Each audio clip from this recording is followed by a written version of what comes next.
pretty much make sense? So you're going to use equalization when you're looking at the blue lines, those areas that are way up high, like this orange line in the middle is kind of the ideal.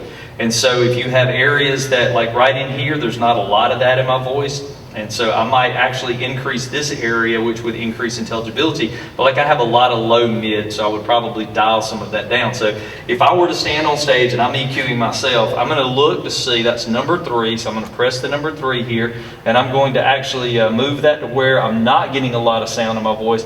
And I'm going to make it kind of wide. I'm going to bring it up. And so now this portion is more even with the other part, and what it does is it just adds some intelligibility to my voice. Now I say, well, I'm kind of hearing this low frequency because like I'm going into the subs, but I don't want to be in the sub, so I'm going to go to the low cut over here, and you see where my voice stops right about there around 100. I'm going to bring it out until I take that boominess out of the low end of my voice. So now I've just become much more intelligible, still sounding somewhat warm, but not boomy warm. You can just notice the difference. Let me turn this up a little bit. As I take this out, you'll notice the boominess gets back in my voice. It's like the word boom, just boom, boom, boom, boom, boom, boom. But as I bring it up, what happens is it begins to cut that boominess at the bottom out, and you get the intelligibility back. So in theatrical performance, intelligibility is everything. You got to hear what they're saying to be understood. So particularly when you're doing dramas with lapel mics and that kind of thing, that is a phenomenal feature. The other thing is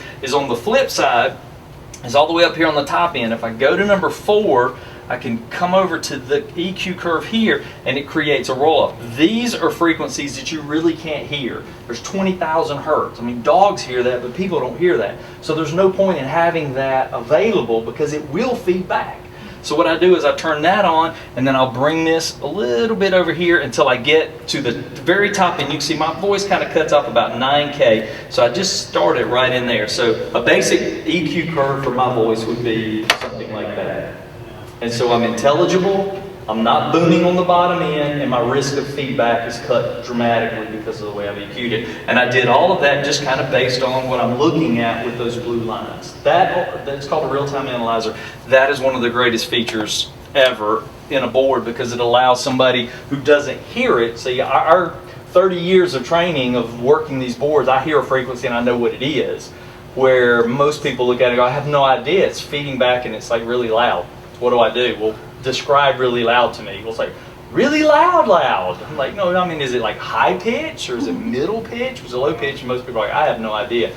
Now you can look at the blue lines and I can say, look at your RTA, your blue lines on the screen. Where is it boosting above that orange line? And you go, oh man, it's crazy up here around 5K and 6K. I'm like, all right, so let's go over to your board here, press number 4, bring this out to where that is and dial it down.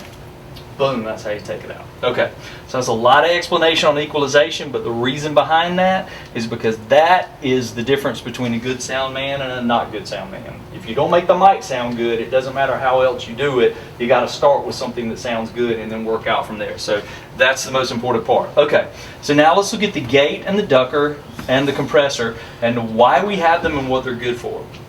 So a gate is really used if you had 2 microphones on stands. Am I blocking the camera? If I had 2 microphones on stands right here, and I'm speaking into this microphone, I don't want this microphone picking me up necessarily because it's going to sound weird because this one, just to give you an example, this is, so I'm close to the microphone right now, but now notice what happens if I move the mic out to here. I just disappear. I mean, you can barely hear me over there. So what happens is if you have 2 mics, this microphone is going to sound warm and natural. This microphone over here is not going to be picking me up very well, but it's still open. It's still picking up noise in the area, but it's not adding anything of value to the sound. So I really want to turn this mic off. But as the sound guy, Seth's going, man, I can't be managing all these microphones. You got 14 mics. There's no way I can mute all these and turn them all on. So this basically, you can see them if another mic's picking up. Just see them. Absolutely, yeah. You can see the thing here. So what we do is we do what's called gating, and the gating is basically like an automatic mute button. And I'm going to demo it. Okay. So what I want you to do is watch. I'm going to turn this view on right here, and I want you to watch what happens. As I turn this to the right, I got to turn it on first. The thing is only on if you press that button. And you'll notice what happens is that this is moving to the right. Now what that means is this is considered the threshold. This is how loud the sound coming into the microphone has to be before before the mic turns on. So now, right now, it's turned on pretty low. But I'm going to move the mic off a little bit, and I'm going to increase the threshold and watch what happens to the mic. Very shortly, it's going to begin to disappear on me. Check, 1, 2, 3, 1, 2, 3, 1, 2, 3. The mic is now off, but if I get right in it, the mic comes back on again, but I can move the mic out here and it's off. It's like an automatic mute. So that if you have a mic on stage and it's not being utilized, you don't want any sound, but as soon as the guy goes up and goes, hey, it's my turn to speak, and I'm glad you guys are here tonight, I want my mic on. So you're not having to go mute off, mute off, mute off. You don't hear that. Yeah, and they're going, wait a second, I know is my on? You know, you want to be able to set that so it's automatically doing it. They ran a play last weekend. The sound guy sat over there in that corner, and he had 3 iPads, and that's literally what he did, because he had like 12 lapels, 4 or 5 front. Oh yeah, he would literally drive you nuts. Looking at the script. It'll drive you nuts. There's some other ways to do that by using the mute groups over here, which we'll get to in a minute, where you can take groups of microphones and turn them on and off with a single button. See, like you'll notice, they're all open. With one button press, they're all muted. So we set up mute groups to be able to do that. So if you had, like, scene 1 had these 6 lapel mics and scene 2 had that 6 lapel mics, you could mute scene 1 at the end of scene 1 and unmute scene 2. So it's a pretty cool feature as well. Okay, so I want to explain this a little bit further. So you see the blue dot right here. Okay, the blue dot is actually describing the input level here.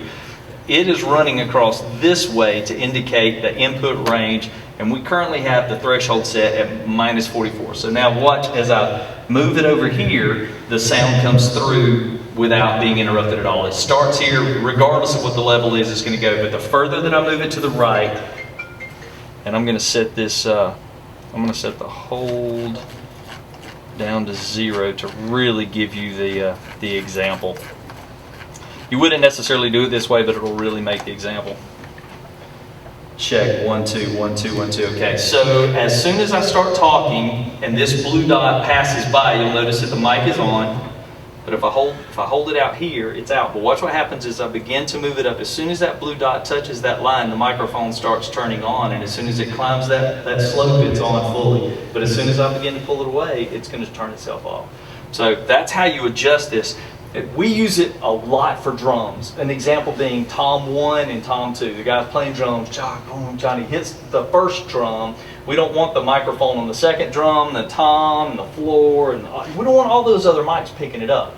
So what we do is we hit the tom number 1 and we set the level with our gain structure like we did. Then we go to tom number 2 and we hit it and we increase this until it turns that second mic off. Just like when I pull it out to here, the mic turns off. This would be like my second tom mic, and I would have this mic up here. I want it on when I hit that drum, but I don't want this mic picking up this drum. I want that drum to pick up that mic.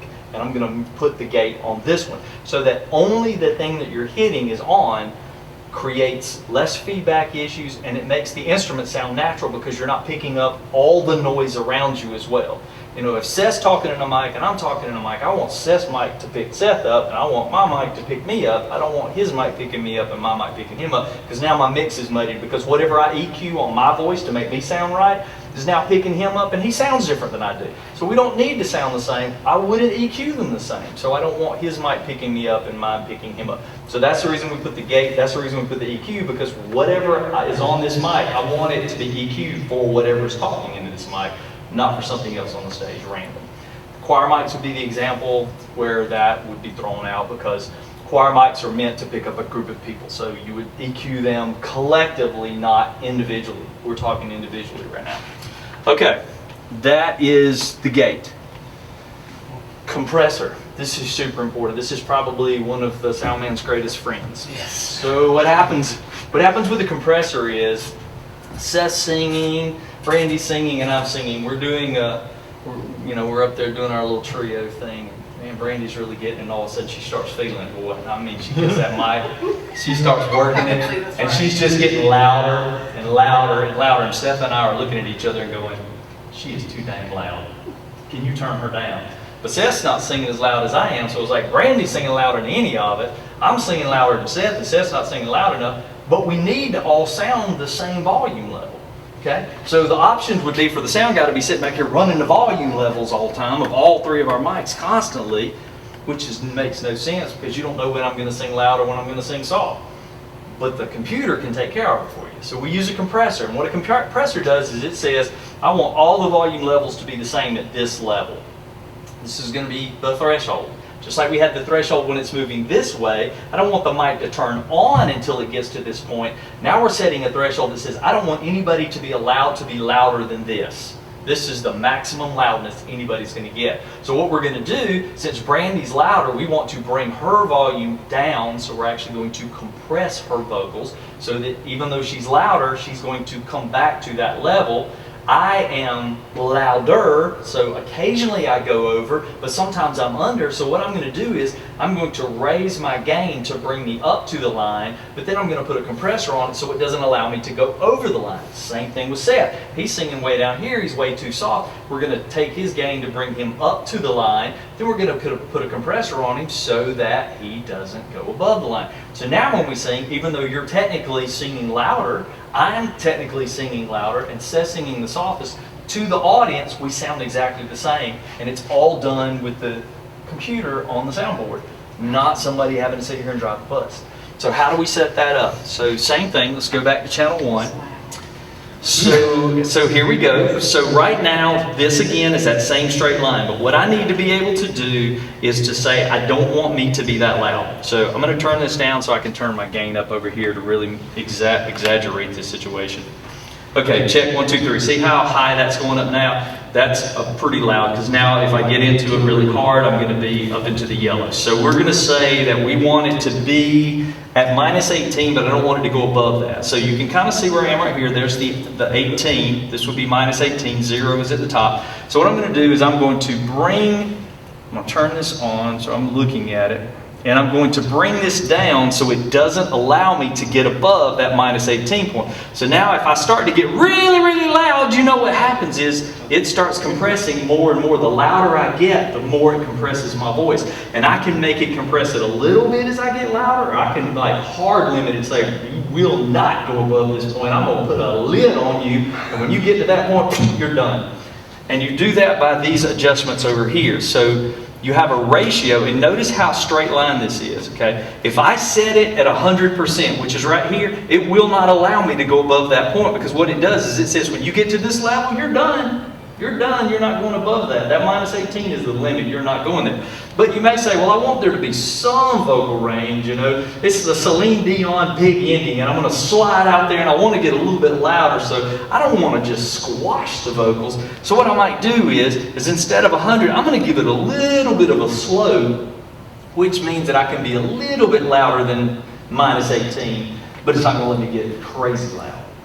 So in that situation, if we're at the end, and we're going to do the big ending, and we all run across the stage and slide in, and Brandy does a backflip, and she goes, yaw, and Seth's going, yaw, and I go, yaw, you know. We can be loud at the end, and the audience roars with applause, but we've kept everything within the levels that's not going to blow the sound system up.